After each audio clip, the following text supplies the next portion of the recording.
So I grew up in post-war Europe, and I used to hear stories about the so-called Iron Curtain somewhere. And as a kid, I had this mental image of a big Iron Curtain. And I had it really set in my mind that this was a physical Iron Curtain. When I was around 12 years old, my mother and one of her friends went on a trip to Germany, and they went into East Germany, and they took me and one of my friends. And for the first time, I saw Russian soldiers from the train that we were on. And I thought we were going to be killed. I was terrified. But I did see, even though through a young boy's eyes, I did see the difference. I mean, the graphic difference between life in West Berlin and East Berlin and East Germany. And that left an impression on me. I have many, many stories and recollections about how American forces were viewed in Europe as saviors, as good people, as people with values, as people who are willing to sacrifice for the human good. 30 years ago, the world changed, and the whole part of Europe that had been essentially enslaved for many years got a taste of freedom. So the fall of the Berlin Wall, to me, was the fall of the Iron Curtain.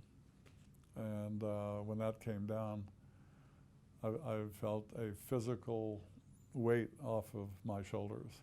Fortunately, a war didn't happen. A Cold War happened, but a hot war did not. And the Soviet Union imploded. But it left Central and Eastern Europe, when they emerged from behind these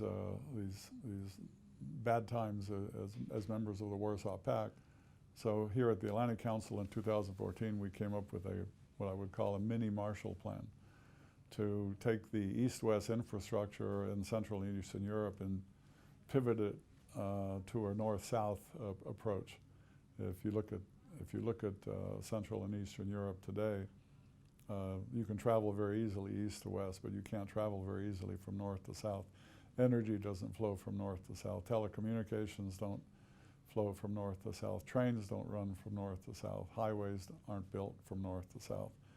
And so the concept of what is now called the Three Seas Initiative is to transform that part of Europe that missed out on the big Marshall Plan, and to do it in a way that's commensurate with 21st century realities, to make the people of the region less dependent on, for example, Russian energy, to have alternatives that will keep prices down, and at the same time, investments that will raise the quality of life and the average earning of people living in the region to unparalleled heights, and we would hope, frankly, to heights that are roughly equal with Western Europe, what we used to call Western Europe.